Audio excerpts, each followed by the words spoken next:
If we talk about the objectives of financial management, you can mean it that why for financial management is being done.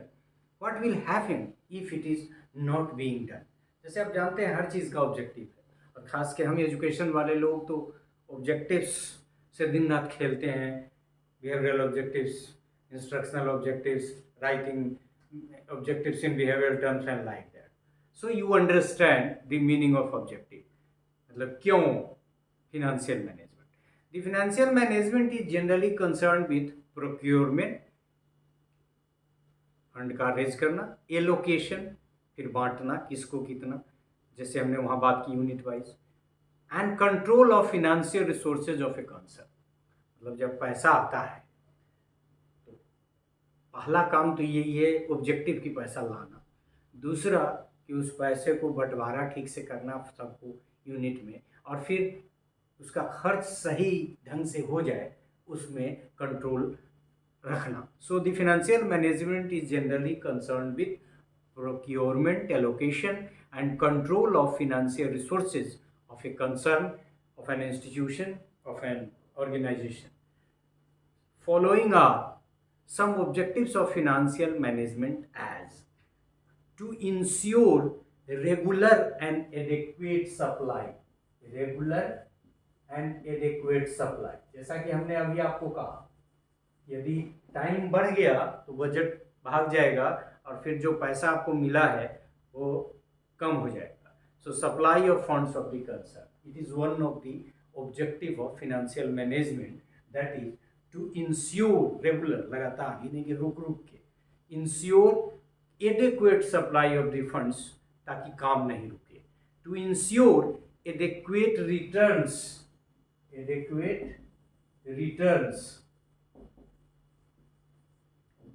returns to the stakeholders, which will depend upon the earning capacity, market price of the share, expectations of the shareholders. हालांकि अभी ऐसा नहीं हुआ है. World parameter जो university ranking वगैरह की है वो तो कह ही रहा है कि आप पैसे को इन्वेस्ट कीजिए, पैसा कमाइए, जनरेट करिए इंस्टीट्यूशन. लेकिन जनरल टर्म में हम कहें तो यदि किसी कंपनी के लिए हम पैसा लगाते हैं तो स्टेक होल्डर्स को उसमें रिटर्न हो. पिछले दिनों के लेक्चर के माध्यम से हम लोगों ने जाना कि किसी ऑर्गेनाइजेशन में व्यक्ति, इंडिविजुअल भी यूनिट खरीद के पैसा लगाता है तो उस तरफ इशारा है. लेकिन if an organisation do business and in the process, मान लीजिए कि कोई मेडिकल कॉलेज खुला और उसमें भी यूनिट बांट दिया, इसका जो फंड है, क्योंकि एजुकेशन का नेचर थोड़ा वेलफेयर ढंग का है, इसलिए सारी चीज़ें खास के इंडियन कंटेक्स्ट में, खास के आइडियलिस्टिक पर्सपेक्टिव में थोड़ा डिफरेंट लगता है. लेकिन इसका मतलब यही है कि to ensure adequate returns to the stakeholders, जिसने भी पैसा लगाया है उसको टू द पॉइंट अप्रोप्रिएट, क्योंकि वो पैसा क्यों लगाया है, which will depend upon the earning capacity, market price of the share, expectations of the share holders. तो ये सब होता है, लेकिन एजुकेशनल इंस्टीट्यूशन में आमतौर पे पब्लिक शेयर नहीं करता है. कोई ऑर्गेनाइजेशन यदि कोई बिजनेसमैन भी चला रहा है तो उसमें शेयरिंग का कंसेप्ट है नहीं. बट यूनिवर्सिटी वगैरह का जो कंसेप्ट है उसमें हो सकता है. बिजनेस यदि पूरा बिजनेस ही कर दे एजुकेशन को तो ऐसा असंभव है.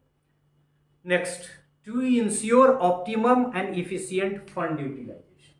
यूटिलाइजेशन का भी एक ऑब्जेक्टिव है कि जो फंड है उसका जुडिशियस और साइंटिफिक इस्तेमाल हो, efficient manner. To ensure safety on investment, investment की सेफ्टी हो. अब ये उनके लिए है जो स्टेक होल्डर है, जिसने पैसा लगाया है. To plan a sound capital structure.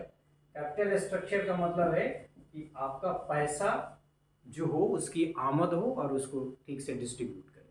To consider the social and human dimension of development. Social and human dimension इसको कंसीडर करना ही पड़ेगा, क्योंकि हम जो भी बिजनेस करते हैं वो किसके लिए करते हैं, क्यों करते हैं, उसमें मानवीय मूल्यों का ध्यान रखेंगे नहीं, सामाजिक मूल्यों का ध्यान रखेंगे नहीं तो फिर बेमानी है. So to consider the social and human dimension of development, to work with principle of adequacy and equity. हालांकि यहाँ हम लोगों ने एडोकेसी की चर्चा की थी, लेकिन यहाँ भी एडोकेसी और इक्विटी के प्रिंसिपल को, और एक खास के एजुकेशनल इंस्टीट्यूशन में यूजफुल है, इसकी चर्चा हम लोग आगे भी करेंगे। आगे एक पॉइंट में इक्विटी और सेलेक्टिव डिस्क्रिमिनेशन वगैरह का कंसेप्ट आएगा।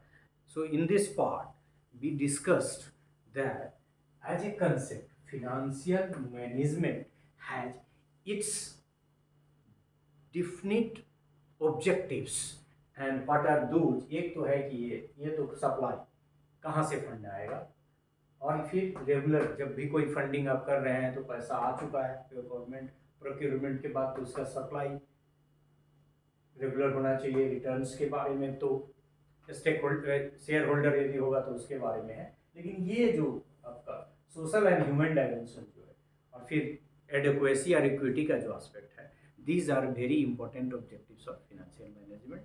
क्योंकि फिनांस क्यों है हमारे लिए, हमारे डेवलपमेंट के लिए।